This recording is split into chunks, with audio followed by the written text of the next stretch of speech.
Hey, it's Chaim with The Verge. I'm here at CES 2019, and we're here with the new Samsung Notebook 9 Pro. It's Samsung's latest flagship laptop, and it's taking a bit of a different approach this year.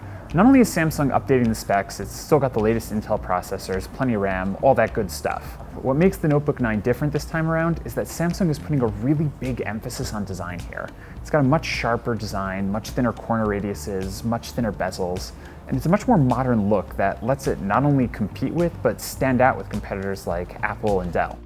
Samsung's kept a lot of stuff the same on the Notebook 9 Pro this year. It's still 2-in-1 design. You can still flip it around. It's got the 2-in-1 hinges. You can use it as an easel. You can put it up on a stand. You can convert it into a full tablet if you need to. But it's just really improved and honed it. So it's still made of an all-metal body, but it feels like metal this time. It's sharper, it's crisper, and even in subtle things. The bezels are thinner. The corners are tighter, more squared-off radius, which helps it just feel less cheap. It feels more premium, more professional. And it's even in the small things, like there's this subtle ridging that Samsung has along the edge of the laptop on the screen, which makes it easier to open and easier to hold, but also just looks really great. And even stuff like the trackpad and the keyboard, the keys are larger, the trackpad's bigger.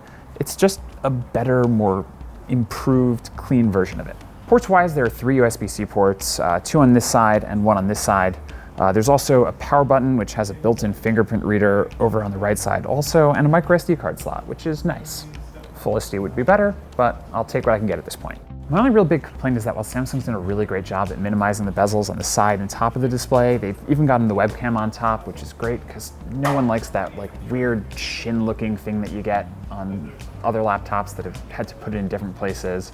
There's a really thick bezel at the bottom of the screen. It's wider than my thumb, and I have pretty big hands. It's not great. I mean, it's fine. Compared to the rest of the redesign Samsung's done here, it's workable, but room to improve for the future. The biggest question with the Notebook 9 Pro is, of course, how much is it going to cost? Now, Samsung hasn't said. We do know that it'll be out sometime in early 2019, but that final price tag, as with almost anything at CES, is really going to be the defining, factor in terms of whether or not this is a product you're going to want to buy. Thanks so much for watching. For more great videos like this from CES 2019, make sure to like and subscribe to The Verge on YouTube, and we'll be here the whole week with gadgets, computers, laptops. You want that.